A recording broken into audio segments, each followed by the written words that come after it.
Hello there, Aries. Welcome to your weekly tarot reading. First five cards deal with your love life, and the second five cards deal more with your general energy. And based on the way this spread is laid out, it seems like it should be the other way around. But I'll go into the explanation in just a little bit regarding the energy that I'm feeling here.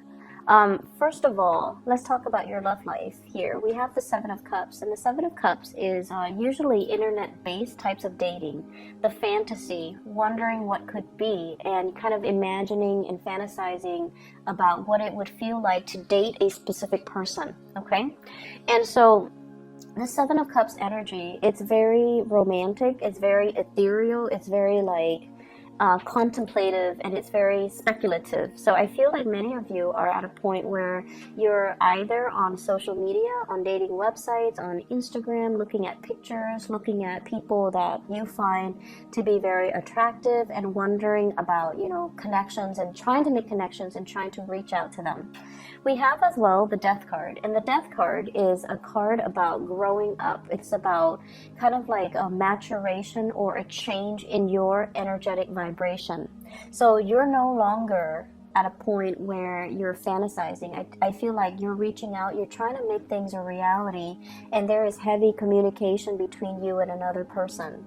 Based on this spread, I feel like very strong Scorpio energy, and for some reason, Scorpio and Aries people are really magnetically drawn to each other. And I feel a lot of it has to do with your no BS approach to life, and the both of you are generally very, very truthful and honest about, your intentions and about what you want. And so if you're dealing with a Scorpio, the energy is no longer like, it's not just about texting or fantasizing about the other person. It's about making things a reality and moving forward and meeting up and, overcoming this, either the geographical distance between you and them in order to make the relationship come together.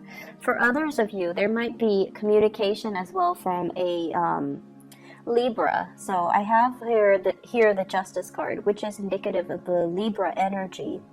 Libra is your polar opposite, okay? Libras, a lot of the times, opposites attract because we recognize in the other person some things that we are lacking in ourselves. Libras are known to be very diplomatic. They weigh out the pros and cons of a situation. They take their sweet time, they drag their feet, and they're not as impulsive as you guys are. But at the same time, they lack the conviction to really stand up and go for what they really want. So there is an issue when it comes to timing here with the Libra. When you're feeling amorous, they might feel busy. They're like, no, I don't really have time to go on dates, or I don't really have time. I can't see you tonight. Basically, okay, if you want me to spell that out for you. And then with the Scorpio energy, it's more like they're a lot more accommodating, and it seems as if the energy is very strong. The chemistry, the attraction is really strong here with the Scorpio, where even despite their busy schedule, they will still make the time to come see you. So I feel like the level of devotion, you have a lot more coming from the Scorpio rather than the Libra person.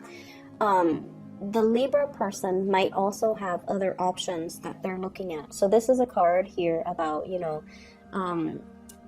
giving their energy, time, and resources, and love and affection possibly to two people.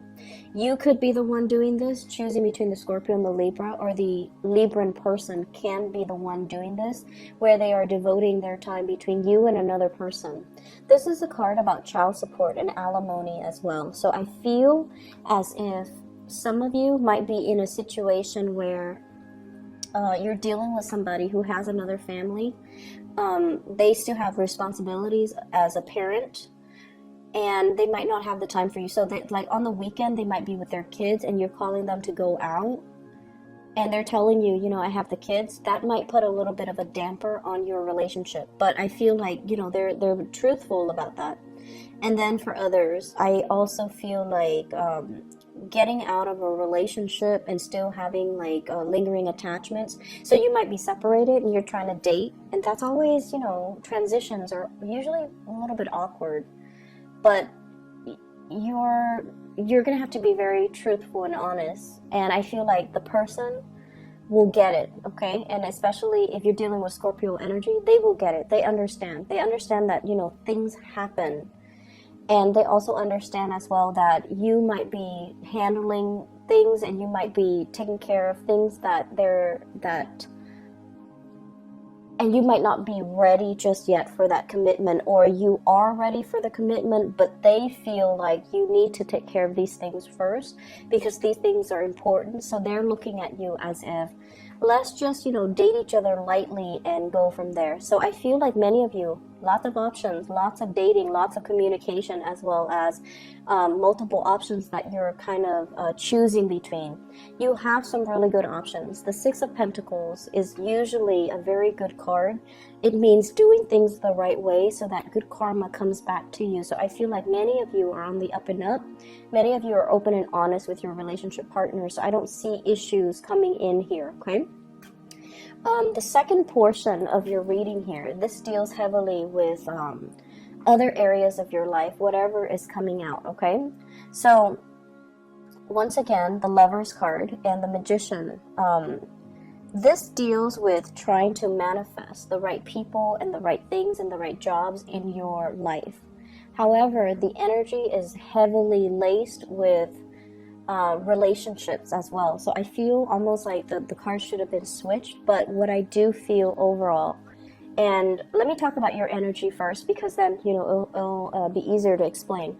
This is your energy here, Queen of Wands. You can be male watching this. It doesn't really matter because the cards in a general reading, they're not gender specific, okay?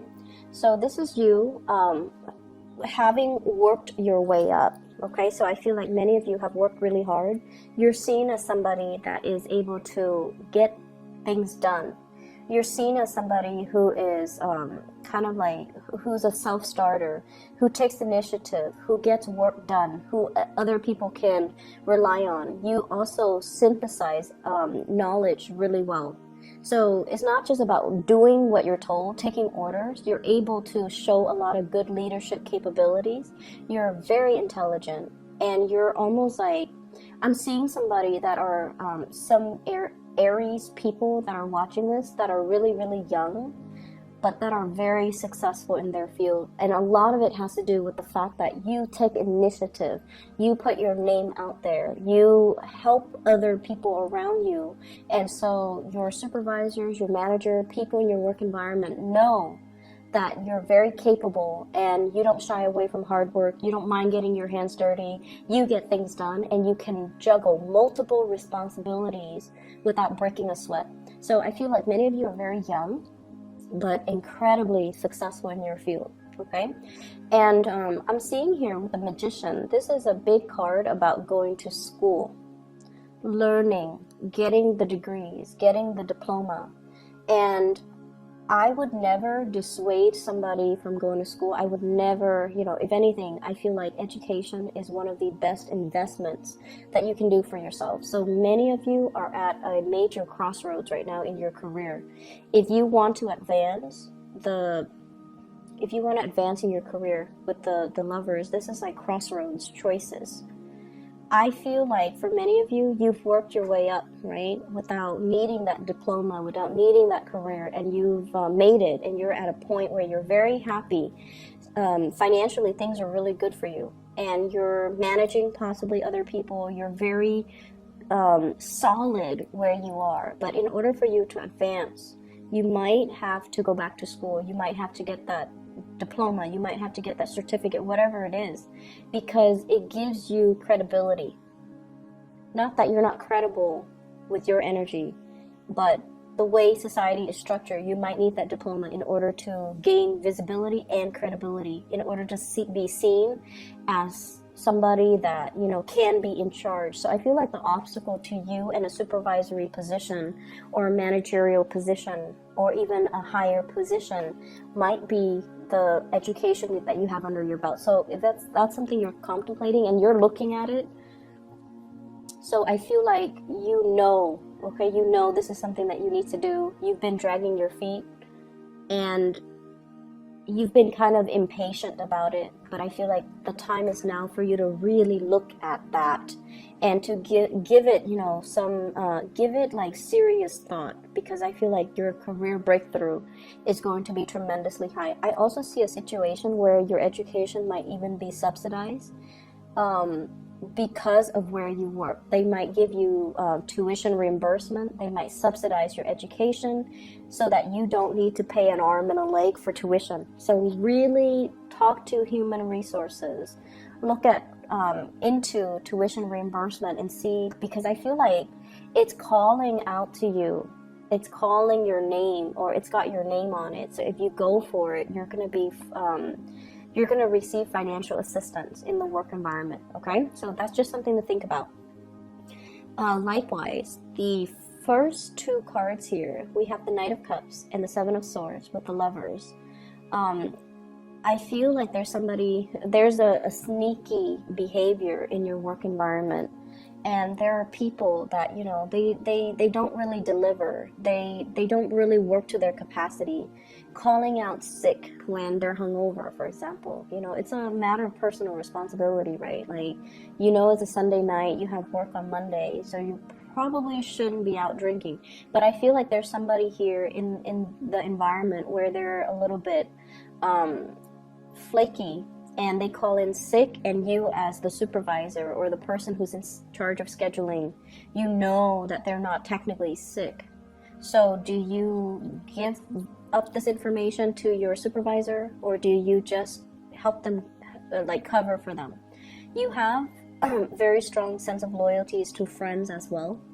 A lot of fire signs do. But I also feel like you have a very low tolerance for BS. You have a very low tolerance for BS. So if this is the case, don't create this pattern of dependency where the other person asks you to cover for them for bigger and bigger and bigger lies, okay? Just put an end to it, put a stop to it, or just, you know, give them the cold shoulder and just be like, we can be friends outside of work, but when we're at work, don't ask me to lie for you. That's, you know, messed up, okay? So I feel like there's a lot of the energy in the work environment. It's just a lot of young people, a lot of irresponsible antics that you have to contend with for this week. And I also feel like turning a blind eye, it's going to be, or, you know, giving them the cold shoulder, not so much turning a blind eye, but turning away from it so that you can be more in alignment with doing the right thing and taking care of your professional image rather than associating with people who might be like this, okay? So you have some major decisions to make when it comes to friends and co-workers. Do I want to be seen as somebody who's righteous and, you know, does things by the book? Or do I want to be dragged into this situation where people are being inappropriate at work, or friends are kind of conniving, backstabbing, and lying to each other? So really re-examine your friendships and your relationships for this week, all right? I'm going to leave it at that. I just feel like there's a lot of communication between you and another person long distance, and I feel like there's a big sense of reciprocity, big sense of friendship, big sense of potential. So aim for people that are more in alignment with your own truth and your own values, all right? I hope the reading is helpful, Aries, and I'll talk to you guys soon. Take care. Bye-bye.